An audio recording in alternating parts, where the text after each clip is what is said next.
નમસ્કાર વિદ્યાર્થી મિત્રો આજે આપણે આ વિડીયોની અંદર ધોરણ 6 વિષય સંસ્કૃતની સ્વઅધ્યયન પોથીનો ભાગ 6 નો પાઠ નંબર 8 ની વાત કરવાના છીએ। અહીંયા મિત્રો સંસ્કૃતના સ્વઅધ્યયન પોથીના ભાગ 6 ના પાઠ 8 નું સંપૂર્ણ સોલ્યુશન છે। મિત્રો આવા સરસ મજાના સોલ્યુશન મેળવવા માટે આપણી ચેનલ મેથ્સ બાય પંકજ કાપડિયાને સબસ્ક્રાઇબ કરો અને આ વિડીયો તમારા મિત્રો સાથે શેર કરો। તો શરૂ કરીએ ધોરણ 6 વિષય સંસ્કૃત સ્વઅધ્યયન પોથીનો ભાગ 6 નો પાઠ 8। પ્રશ્ન 1 આપેલા વાક્યનું અનુલેખન કરો। અનુલેખન એટલે મિત્રો અહીંયા તમારે જે ઉપર વાક્ય આપ્યું છે જોઈ અને સુંદર મજાના અક્ષરે નીચેની જગ્યામાં લખવાનું છે। બેઠે બેઠું જોઈ અને સારા અક્ષરે વાંચતું જવાનું છે અને નીચે વાક્ય લખતું જવાનું છે આ જગ્યામાં। ત્યાર પછી પ્રશ્ન 2 છે મનગમતા શ્લોકનું લેખન કરો તથા ગાન પણ કરો। તો અહીંયા આપણે સરસ્વતી માતાનો શ્લોક લખ્યો છે। આ શ્લોક વાંચવાનો અને ગાવાનો છે અને લખવાનો છે સુંદર અક્ષરે। ત્યાર પછી પ્રશ્ન 3 ઉદાહરણ મુજબ કા અને કિમ વડે પ્રશ્ન બનાવો। તો અહીંયા આ રીતના પ્રશ્ન બનાવવાના છે। પહેલું અને બીજું, પહેલામાં અને બીજામાં આપણે કા વડે પ્રશ્ન બનાવ્યા છે।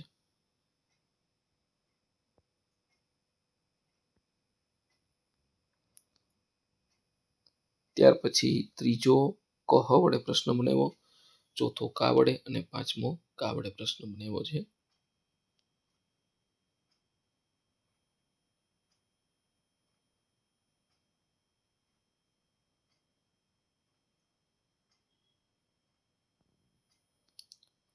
ત્યાર પછી પ્રશ્ન 4 પોતાનો પરિચય લખવાનો છે। એટલે મિત્રો અહીંયા તમારે તમારો પરિચય લખવાનો છે। અહીંયા એક ઉદાહરણ તરીકે આપણે જે લખ્યું છે મમ નામ નેન્સી અસ્તિ। તો મારું નામ નેન્સી છે। તો અહીંયા મિત્રો તમારું જે નામ હોય એ લખવાનું છે। બીજી ખાલી જગ્યામાં તમારા માતાનું નામ લખવાનું છે। અહીંયા ગીતાબેન છે, નેન્સીના મમ્મી છે, તો આપણે તેનું નામ લખ્યું છે। ત્રીજામાં પિતાનું નામ લખવાનું છે। તો નેન્સીના પિતા છે રાજેશભાઈ, એનું નામ લખ્યું છે। અને ચોથામાં એના ભાઈનું નામ ગૌતમ, તો આપણે ગૌતમ લખ્યું છે। તમારે તમારા ભાઈનું નામ લખવાનું છે। છઠ્ઠામાં તમારી બહેનનું નામ લખવાનું છે। અહીંયા મમ ગ્રામસ્ય નામ, તો તમારા ગામનું નામ લખવાનું છે। અહીં ખોડિયાર છે એ આ નેન્સીનું ગામ છે। અને જનપદ તમારા જિલ્લાનું નામ લખવાનું છે જુનાગઢ, આ નેન્સીનો જિલ્લો છે જુનાગઢ। પછી મમ તહસીલ નામ, તો તમારે તાલુકાનું નામ લખવાનું છે। એ જુનાગઢ જિલ્લાનું ખોડિયાર ગામ છે, મેદડા તાલુકામાં આવેલું છે। પછી બરાબર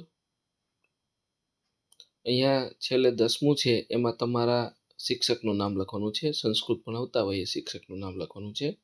તો અહીં આપણે મહેશભાઈ લખ્યું છે। ત્યાર પછી પ્રશ્ન 5, તો અહીંયા પ્રશ્ન 5 છે તમારા વર્ગ શિક્ષકનો પરિચય કરાવો। તો અહીં આપણે વર્ગ શિક્ષક છે એનું નામ લખવાનું છે અને એના વિશે વાક્ય લખવાનું છે। તો આ રીતનો તમારા વર્ગ શિક્ષકનો અહીંયા મમ વર્ગ શિક્ષક મહેશભાઈ અસ્તિ, તો તમારા જે વર્ગ શિક્ષક હોય તેનું નામ લખી અને તેના વિશે સંસ્કૃતમાં વાક્ય લખવાના છે। ત્યાર પછી ચિત્રને આધારે સંસ્કૃતમાં નામ લખો। તો આ ચિત્ર સરસ્વતી માતાનું છે, તો આપણે સરસ્વતી માતા લખ્યું છે સંસ્કૃતમાં।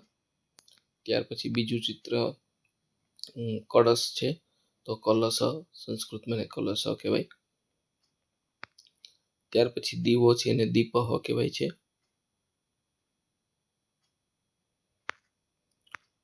અને ત્યાર પછી મીઠાઈ છે તો મિષ્ટાની એને કહેવાય છે।